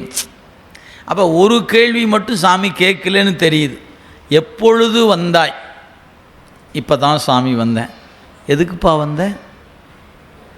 என்ன சாமி இப்படி கேட்டீங்க? உங்கள் கூத்து காணத்தான் வந்தேன். அப்போ எதற்கு வந்தாய் அப்படின்னு ஒரு கேள்வி தொக்கி நிற்கிறது. அது கேட்ட மாதிரி சேக்கிழார் பதிவு செய்யலை. எப்பொழுது வந்தாய் என்று கேட்டார். இப்பொழுது வந்தேன் என்பது விடை. அப்போ தானே கேள்விக்கு விடை, அதுதான் பொருத்தமாக இருக்கும். அடுத்தது பதில் என்ன சொல்லியிருக்கிறாரு? உன் அத்தா உன் ஆடல் காண்பான் அடியனேன் வந்தவார். உன்னுடைய கூத்தை காண்பதற்காக அடியேன் வந்திருக்கிறேன். அப்போ என்ன கேள்வியாக இருந்திருக்கும்? எதற்கு வந்திருக்கிறாய் என்ற வினா தொக்கி நிற்கிறதா இல்லையா?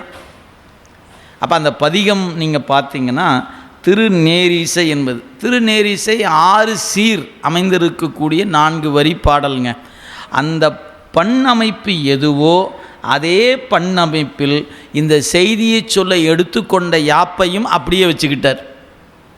நீங்கள் அந்த பதிகம் பார்த்தீங்கன்னா, பத்தனாய் பாடமாட்டேன் பரமனே பரமயோகி எத்தினாற்பத்தி செய்கே என்னை நீ இகழ வேண்டா மூத்தனே முதல்வா தில்லை அம்பலத்தாடுகின்ற அத்தா உன்னாடல் காண்பான் அடியனேன் வந்தவாறே.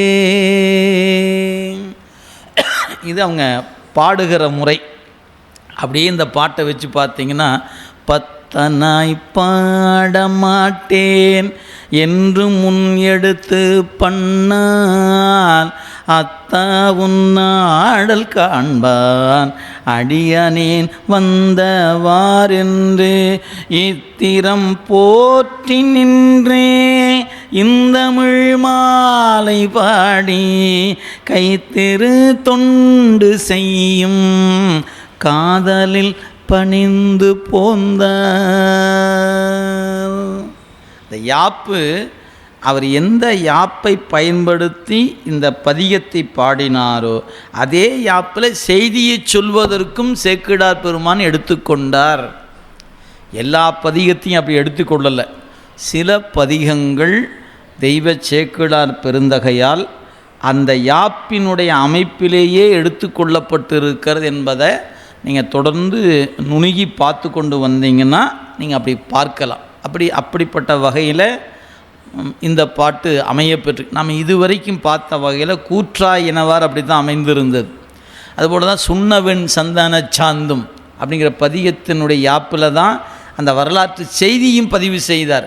சொற்றுணை வேதியன் அப்படிங்கிற பண்ணமைப்பில் தான் செய்தி பதிவு செய்யப்பட்டது. அது மாதிரி இந்த பதிகமும் அந்த பண்ணமைப்பிலேயே பதிவு செய்யப்பட்டிருக்கிறது. இதுபோல் இன்னும் பிற ஆங்காங்கே வருகிற போது நீங்கள் பார்த்து கொள்ளலாம். அவங்கவுங்க குறித்து வைத்து கொண்டால் அவர்களுடைய ஆய்வுக்கு பயன்படுவதாக இருக்கும். எனவே பத்தனாய் பாடமாத்தேன் என்று முன்னெடுத்து பண் முறையில் அத்தா உன் ஆடல் காண்பான் அடியனேன் வந்தவாறே என்று இத்திரம் போற்றி நின்றே இன்தமிழ் மாலை பாடி இன்னிசை பதிகத்தை பாடி நம்முடைய திருநாவுக்கரசு பெருந்தகை இன்னிசை பதிகம் பாடி தமிழ் மாலை பாடி கைத்திரு தொண்டு செய்யும் காதலில் ஆக பெருமானை வணங்கி கொண்டார். வணங்கிய பிறகு அங்கிருந்து புறப்பட்டு இறைவனுடைய பணி செய்வதற்காக புறப்பட்டு வருகிறார் என்பதை இந்த பதிக அமைப்பில் இந்த 2 பாடலோடு காணும் பொழுது அப்போ அந்த என்று வந்தாய் என்கிற குறிப்பை ஒரு பதிக நோக்காகவும் அருளி செய்த விடையை ஒரு பதிகமாகவும் வைத்து நமக்கு காட்டப்பட்டிருப்பதை நாம் பார்க்கிறோம்.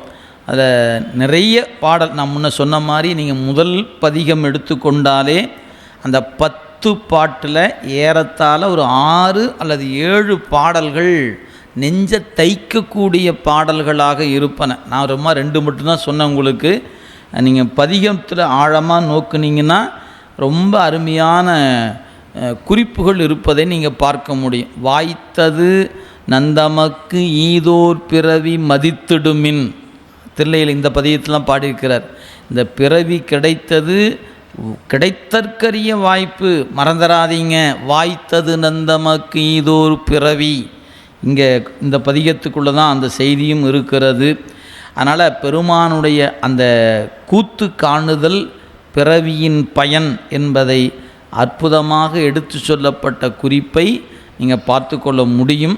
அவங்க திருப்பதிக நோக்கில் காணும் பொழுது நீங்கள் அதற்கான விடையை பார்க்கலாம். அப்படி 2 திருப்பதிகங்களை பாடி உழவாரம் என்கிற பணி செய்வதற்காக திருநாவுக்கரசர் வெளியே வரார்.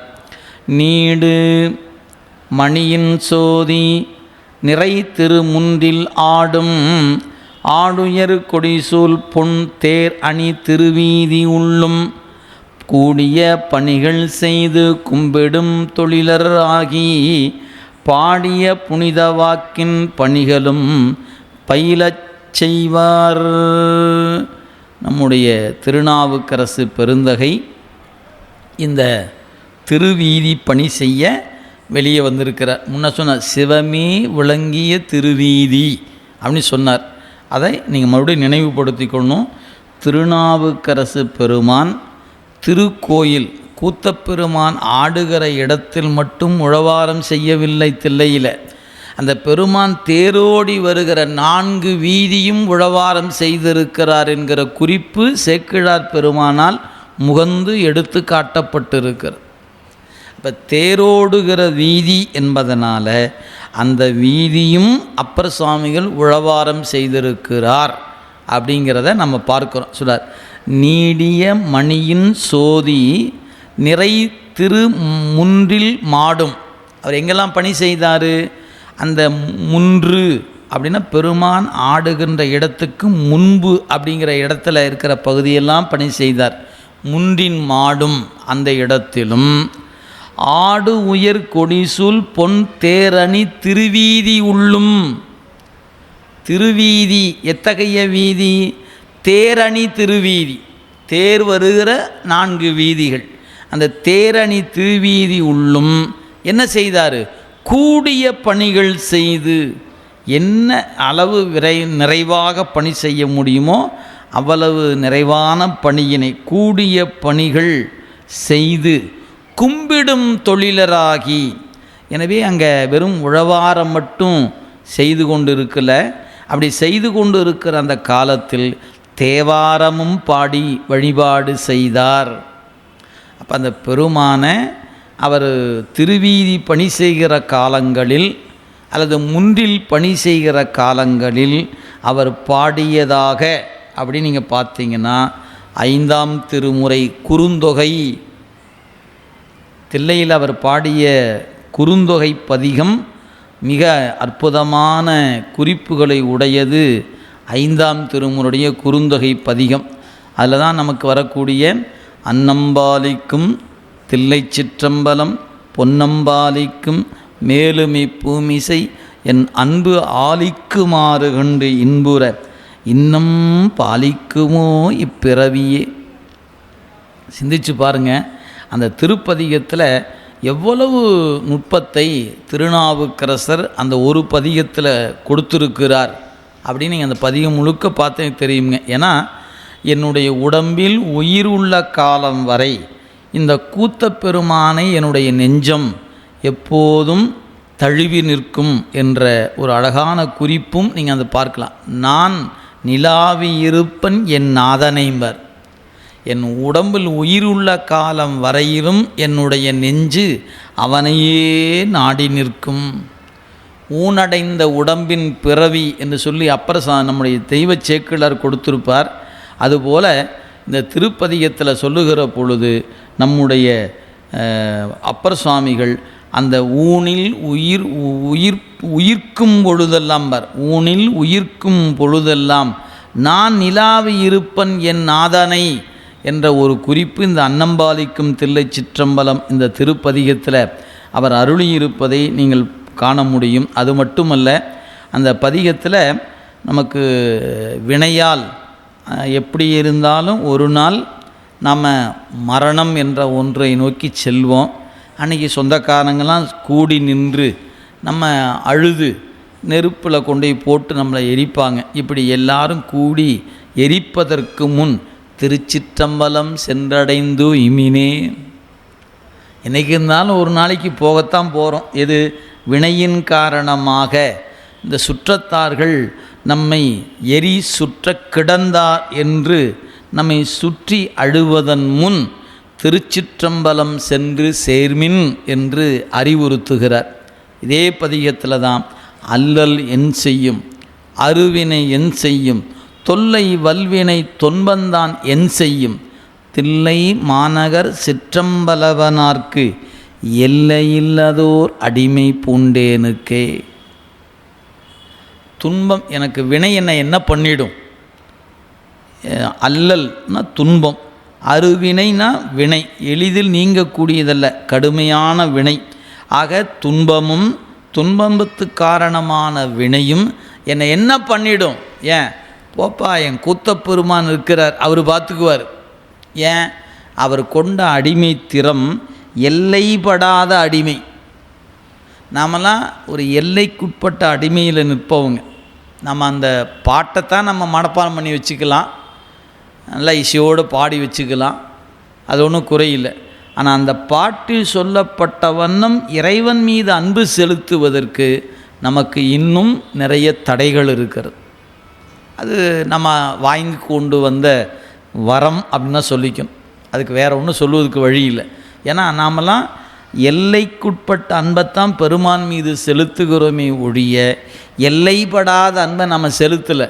ஒரு கால் யாரேனும் செலுத்தினால் அவர்களுக்கு இந்த பாட்டு சொல்லப்பட்ட விதி பொருந்தும். அல்லல் என் செய்யும், அருவினை என் செய்யும், தொல்லை வல்வினை தொன்பந்தான் என் செய்யும், ஒன்றும் செய்யாது. ஆனால் நாம் காலையில் எழுந்தா 108 முறை தான் மந்திரம் சொல்லணும், அப்புறம் பிரதோஷம்னா தான் கோயிலுக்கு போகணும், பௌர்ணமினா அண்ணாமலைக்கு போகணும், இப்படி ஒரு லிமிட்டு வச்சுருக்குறோம். இந்த நாளில் தான் சாமி கும்பிடணும், இவ்வளோ நேரம்தான் கும்பிடணும், அதுக்கு மேலெல்லாம் சாமி கும்பிடக்கூடாது, ரொம்ப கவனமாக வச்சுக்கிறோமா இல்லையா? அப்போ நாம் ஒரு லிமிட்டுக்குள்ளே நின்று கும்பிட்ற நமக்கு இந்த பாட்டில் சொல்லப்பட்ட செய்திகள் நமக்கு என்னவாக இருக்கும்? அந்த லிமிட்டுக்குள்ளே இருக்கிறவங்களுக்கு இது பொருந்தக்கூடியது அல்ல அப்படிங்கிறது நினைவிற்கொள்ளணும்.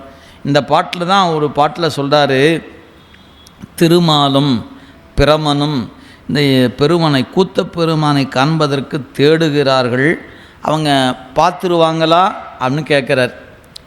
எங்க 2 பேரும் எவ்வளோ பெரியவங்க, அவங்க 2 பேரும் தேடுனா கிடைக்காதா என்ன அப்படின்னு மற்றவங்களாம் பதில் சொன்னாங்க. அப்போ நாவுக்கரசர் சொன்னார், நான் சொல்கிறேன் அவங்க 2 பேரும் பார்க்க மாட்டாங்கன்னார். அடியார்களுக்கு ஒரு வியப்பு ஏற்படுது. என்ன திருநாவுக்கரசு சுவாமி இப்படி சொல்கிறாங்களே, ஏன் அவங்க 2 பேராலும் பார்க்க முடியாதா? ஆம். ஏன் அவங்க 2 எங்கே போயிருக்காங்க? ஒருத்தர் மேலே போயிருக்காருங்க, ஒருத்தர் கீழே போயிருக்கிறாரு பார்க்குறக்கு அப்படின்னார். அதனால தான் சொன்னேன் பார்க்க முடியாதுன்னார். எவ்வளோ எப்படி இப்படி உறுதியாக சொல்லுங்க ஐயா. அந்த ஆடுகிற திருவடி என் நெஞ்சுக்குள்ளே இருக்குது, அங்கே 2 பேரும் அங்கேயும் இங்கேயும் பாடினா கிடைப்பாங்களா? அவர் நாடி நாரணன் நான்முகன் என்று இவர் நாடி காணவல்லரோ. இந்த 2 பேர் தேடுறாங்களே, கிடைச்சிருவாங்களா? காணவல்லரோ கேள்வி. நம்ம பார்த்துருவாங்க அப்படின்னு சொன்னீங்கன்னா அவர் விடை சொன்னார், மாட மாளிகை சூழ்த்தில்லை அம்பலத்து ஆடி பாதம் என் மனத்துள் உள் இருக்கவே. என் மனத்துள் உள் இருக்க காணவல்லரோ. ஐயா அவர் எங்கிட்ட இருக்கிறாரு, அவங்க 2 பேரும் எங்கேயோ தேடுறாங்க, எப்படியா பார்ப்பாங்க? இந்த கருத்து மணிவாசகரும் பதிவு செய்தார். உன்னற்கரிய உத்தர மங்கையர் மண்ணுவது என் நெஞ்சில் அந்நே என்னும் மண்ணுவது என் நெஞ்சில் மால் அயன் காண்கிறார். என்ன அதிசயம்! அந்நே என்னும் அப்பர்சாமி சொன்ன கருத்தும் மணிவாசகர் சொன்ன கருத்தும் ஒரே போல இருக்குது. ஏன்? இறைவன் திருவடி என் நெஞ்சில் இருக்க. இங்கே 2 பேரும் வெளியே தேடிட்டு இருக்கிறாங்களே, கிடைப்பாராயா? அவங்க கிடைக்க மாட்டாரியா என்று அருமையாக பதில் சொல்லி இருக்கக்கூடிய குறிப்பை இந்த பதிகத்தில் நீங்கள் காண முடியும். அதனால் நம்முடைய திருநாவுக்கரசு பெருந்தகை உழவாரம் செய்கிற காலத்தில் அருளிய திருப்பதிகங்கள் என்று காணும் பொழுது இது 5ஆம் திருமுறையாகிய இந்த குறுந்தொகை, இன்னும் திருவிருத்தங்கள், தாண்டகங்கள், இப்படி பல்வேறு வகையான திருப்பதிகங்களை அங்கே பெருமானை நோக்கி பாடி அன்போடு வழிபாடு செய்து கொண்டிருக்கிறார் நம்முடைய திருநாவுக்கரசு பெருமான். மேவிய பணிகள் செய்து விளங்கும் நாள் வேட்களத்து சே உயர் கொடியார் தம்மை சென்று முன் வணங்கி பாடி காவியம் கண்டர் மண்ணும் திருக்கழிப்பாலை தன்னில் நாவுக்கரசர் சென்று நன்னினார் மன்னோர் வாழ. இவ்வாறு தில்லைப் பெருமானை வணங்கி நாளும் வழிபாடு செய்து கொண்டிருந்த காலத்தில் அடியவர்கள் அறிவுறுத்த அருகில் இருக்கக்கூடிய திருவேட்களம் என்கிற திருத்தலம், அந்த திருத்தலத்து சென்று பெருமான் உணர்த்த அங்கே போய் வணங்க போகிறார். மேவிய பணிகள் செய்து விளங்கும் நாள். அப்படி முன்றின் முன்பும் திருவீதி உள்ளுமாக பணி செய்து கொண்டிருந்த நாட்களில் திருவேட்களம் அப்படிங்கிற திருத்தலம் சென்று பெருமானை போற்றி பரவுகிறார் நம்முடைய நாவுக்கரசு பெருந்தகை. ரொம்ப அருமையான ஒரு பதிகம். நன்று நாள்தோறும் நம்பினை போயரும். நன்று நாள்தோறும் நம்பினை போயரும் என்றும் இன்பம் தழைக்க இருக்கலாம் சென்று நீர்த்திரு வெட்களத்துள்ளுரை துன்று பொற்சடையானை தொழுமினே. ஐயா, என்னைக்கும் இன்பமாக இருக்கலாம், வழி இருக்கா? இருக்கு. என்றும் இன்பம் தழைக்க இருக்கலாம்ங்கிறார். நன்று நாள்தோறும் நம்பினை போயரும். உங்கள் வினை போகணுமா? ஆமாங்க போகணும். நல்லா போகணுமா? ஆமாம் நல்லா போகணும். அப்போ வாங்க திருவேட்களத்தை நாள்தோறும் தொழுங்கிறார். நன்று நாள்தோறும் நம்பினை போயரும். நம் வினை நாள்தோறும் போய் அரும். எப்போ? வேட்களம் யார்? துன்று பொற்சடையானை தொழுமினே.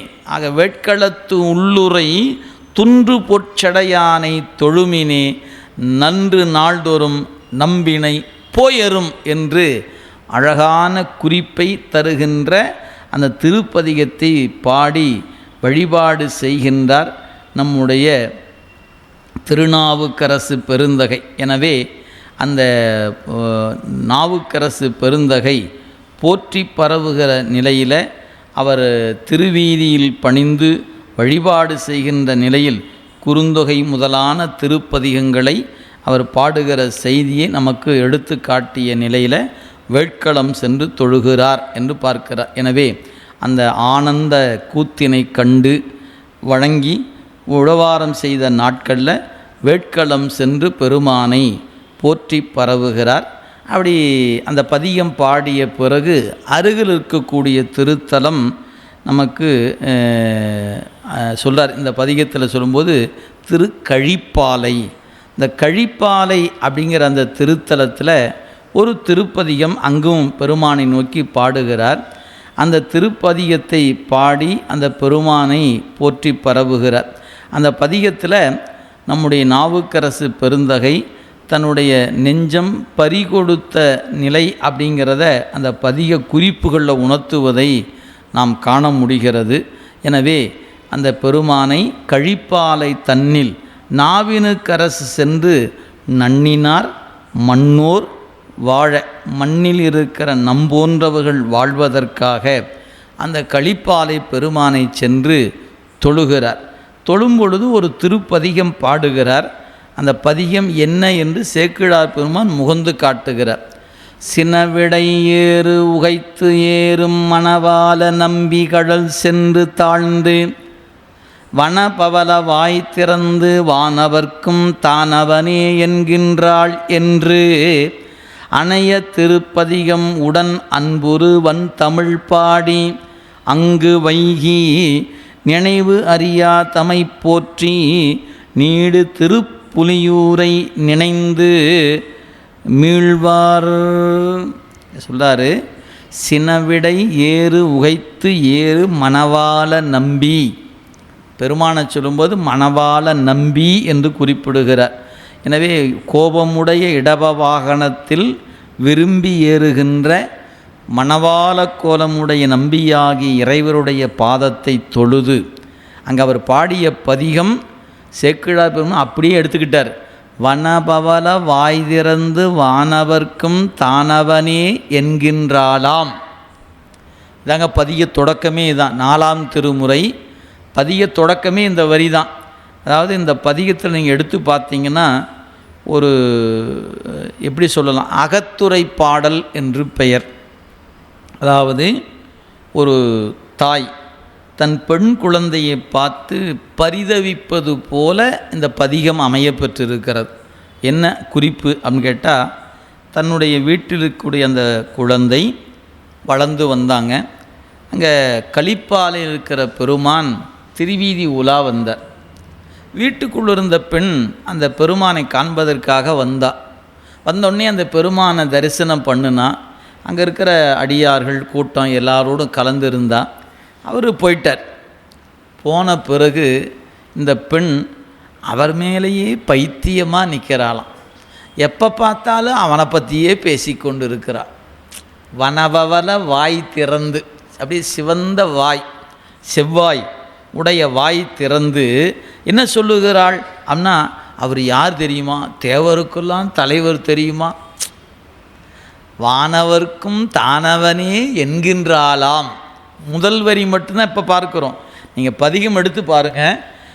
4 வரிகளில் அத்தனையும் அந்த பெண் என்ன பேசி பேசி பிதற்றுகிறாள் என்பதை அப்பர் சாமி இங்கே கொடுத்துருக்கிறார். அப்படின்னா என்ன அர்த்தம்? அந்த பிதற்றுகின்ற பெண் யார் அப்படின்னா திருநாவுக்கரசு என்கிற பெண். நீங்கள் யாரோ சொல்லலான்னு நினச்சிக்காதீங்க. தன்னுடைய நெஞ்சத்தை அந்த பெருமான்கிட்ட பறிகொடுத்து விட்டு அவரை பற்றி திரும்ப திரும்ப திரும்ப திரும்ப பேசிக்கொண்டு பிதற்றி கொண்டு இருக்கிற தன்னுடைய நெஞ்சத்தின் நிலையை அவ்வாறு பாடியிருக்கிறார் என்று நீங்கள் வைத்துக்கொள்ளலாம். இதை வேறு வகையாக சொன்னால் அன்னைப்பத்து, திருவாச வழியில் சொன்னால் அன்னைப்பத்து. ஒரு பெண்ணின் நிலைமையை கண்டு தாய் சொல்வதாக சொல்லுவது தான் அன்னைப்பத்து. எனவே வனபவல வாய் திறந்து வானவர்க்கும் தானவனே என்கின்றாளாம் என்பது ஒரு தாயினுடைய தவிப்பை எடுத்து சொல்லுகிறது. பெண்ணின் தவிப்பும் இருக்கிறது, அந்த பெண்ணை பெற்ற தாயின் தவிப்பும் அதில் பதிவு செய்யப்படுகிறது. எனவே என்று திருப்பதிகம் அன்புடன் அப்படியே அருமையான திருப்பதிகத்தை பாடி, பதிகம் உடன் அன்புரு வந்தமிழ் பாடி அங்கு வைகி சில நாட்கள் தங்கிய பிறகு கூத்தப்பெருமானின் நினைவு மீண்டும் அறிவுக்குள்ளே வந்து நின்றது. எனவே அந்த பெருமானை வணங்கி கொண்டு கூத்தனை காண மீண்டும் தில்லை நோக்கி வருகிறார் நம் திருநாவுக்கரசு பெருமான் என்ற சிந்தனையோடு இன்றைய சிந்தனையை இந்த அளவில் நிறைவு செய்கின்றோம்.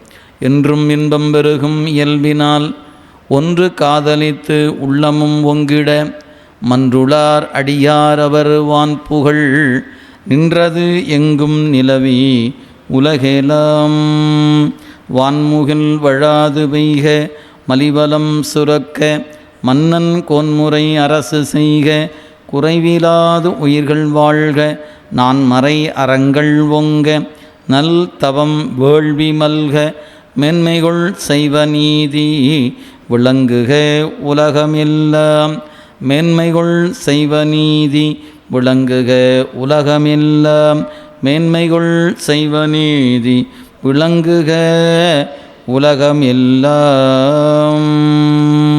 தென்னாருடைய சிவனி போற்றி, எந்நாட்டவர்க்கும் இறைவா போற்றி, ஏகம்பத்துரையந்தாய் போற்றி, பாகம் பெண்ணுரு ஆனாய் போற்றி, காவாய் கனகத்திறனே போற்றி, கைலை மலையானே போற்றி போற்றி. ஐந்தெழுத்துப் பெருவேள்வி. ஓம் நம சிவாய சிவாய நம. ஓம்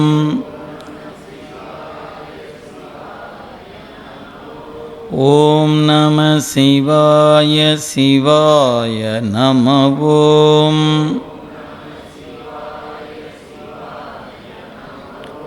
ஓம் நம சிவாய சிவாய நம.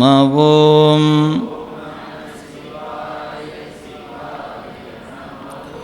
ஓம் நம சிவாய சிவாய நம. ஓம் ஓம் நம சிவாய சிவாய நம. ஓம் திருச்சிற்றம்பலம்.